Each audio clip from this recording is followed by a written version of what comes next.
안녕하십니까. 거꾸로 투자하는 쇼킹 경제입니다. 금리 얼마나 올릴까? 유가를 보세요. 시작해 보겠습니다. 자, 현재 코로나19 상황이 최악으로 가고 있습니다. 특히 미국의 상황이 심상치가 않은데 하루 확진자 수가 20만 명을 넘어서요. 그리고 그동안에 그나마 좀 관리가 되던 일일 사망자 수도 사상 최고치인 3천 명을 돌파를 했습니다. 그럼에도 불구하고 금융시장은요, 백신으로 인한 정상화를 이미 선반영하고 있습니다. 자, 영국에서 코로나 백신 최초로 사용 승인이 났고요.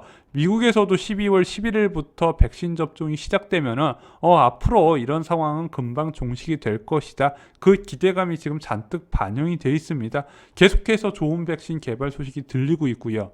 자, 한국은 2008년 금융위기 이후에도 그랬듯이 빠른 경기 회복세를 나타내고 있습니다. 한국은행에서 경제 성장률 전망치를 수정을 했죠. 자, 항상 이런 대규모 위기 이후에 수출 두두용 산업이 빚을 발하는 부분입니다. 한마디로 이제 관광에 의존을 하거나 서비스업에 의존하는 국가보다 회복세가 눈에 띄게 빠르다는 부분이죠.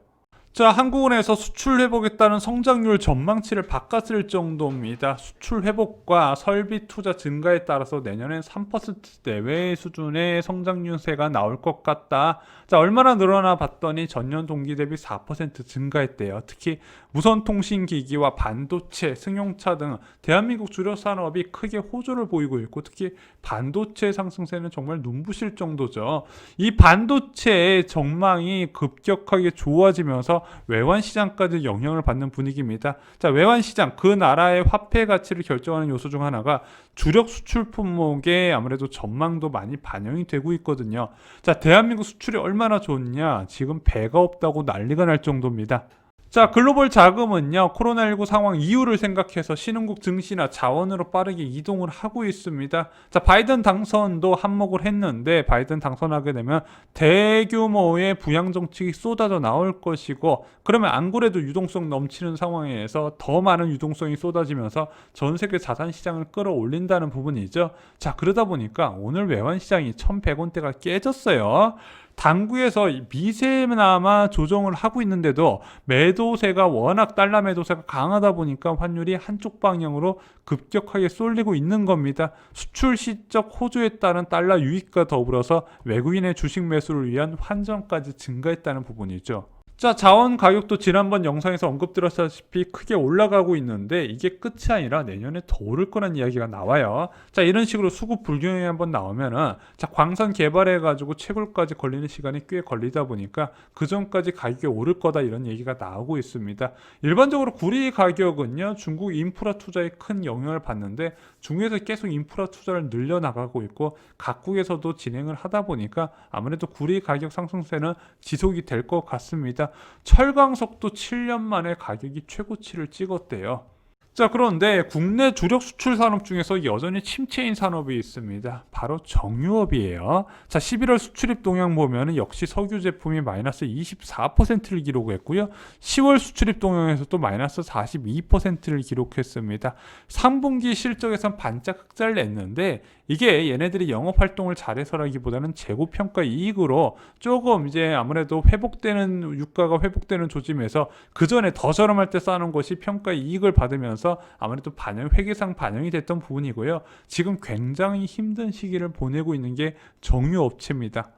자, 정유업은 원유를 정제한 과정에서 나오는 석유 제품에 고른 수요가 있어야 되는데, 자, 원유 한번 정유하면은 이제 등유나 항공유, 경유, 그리고 뭐 윤활유 다양하게 나오는데, 지금 이 중에서 삐끗거리는 부분이 대표적으로 항공유죠. 항공유에다가 휘발유 수요까지 크게 감소를 하다 보니까 정유사의 가동률이 갈수록 낮아질 수밖에 없는 분위기입니다. 자, 현재 유가는요, 크게 반등을 하지 못하고 있어요. 다른 원자재하고 다른 흐름을 보이죠. 물론 반등을 했습니다. 30달러대 중반에서 지금 45달러대까지 단기간에 좀 올라오긴 했는데, 원래는 더 올라올 줄 알았거든요. 그런데 오펙 플러스의 감산 협상 난항 때문에 문제가 되는 거예요. 코로나19 상황이 확산되니까 오펙 회원국들이 현재 감산을 이제 많이 진행을 하면서 그나마 유가가 마이너스 수준까지 갔던 걸 막았는데, 자, 이것을 언제까지 유지할 거냐? 내년 1분기까지 할 것이냐? 아니다. 내년 1월에 끝내고 증산할 것이다. 지금 이 측하고 나눠져서 싸우고 있는 부분이죠. 근데 이 유가는요, 한국에 미치는 영향이 굉장히 큽니다. 기본적으로 소비자 물가에 영향을 미치고요. 그리고 이 소비자 물가는 금리에 영향을 미치면서 결정적으로 많은 한국민들의 가장 큰 자산에 해당되는 부동산과 직결이 되는 부분입니다. 자, 그래서 이 유가가 크게 출렁거릴 때마다 소비자 물가는 바닥을 길 수밖에 없었던 부분인데, 자, 그럼 국제 유가가 소비자 물가에 얼마나 영향을 미치는지 한번 연구자료 보겠습니다.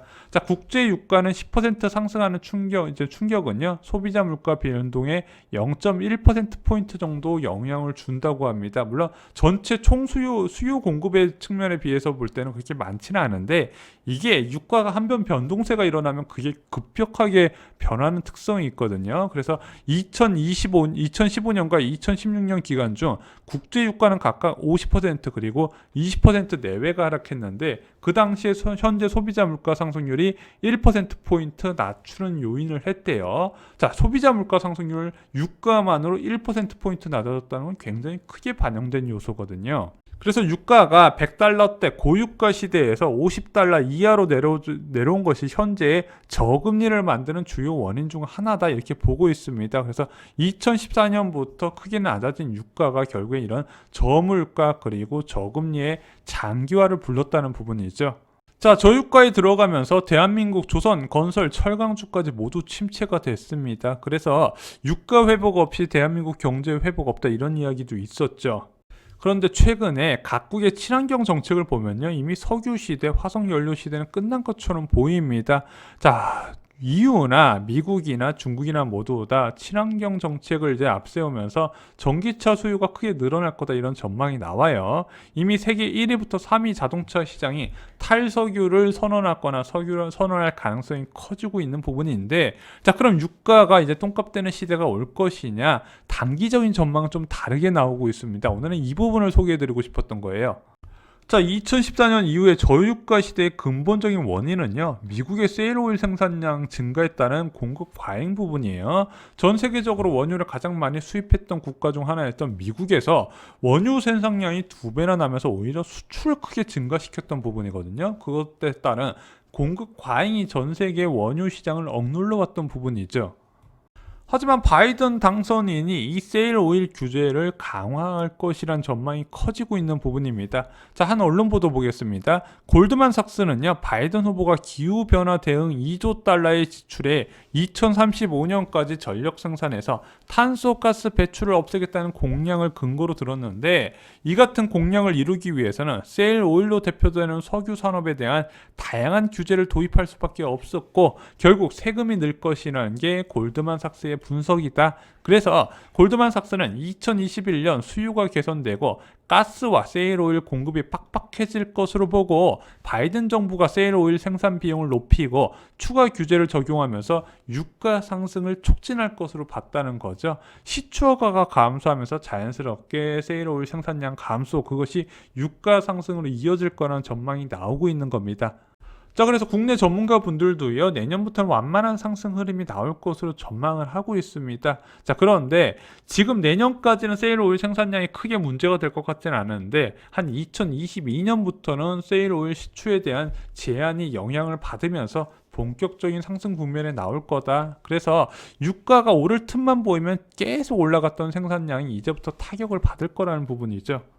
자, 2022년에 소비자 물가 상승 요인이 겹칠 것으로 보입니다. 일단 유가가 올라갈 것으로 전망이 되고 있고요. 경기 회복에 따른 수요 증가 그리고 원자재까지 가격이 빠르게 오르고 있습니다. 그럼 당연히 소비자 물가가 올라갈 수밖에 없는 요소가 갖춰진다는 부분이죠.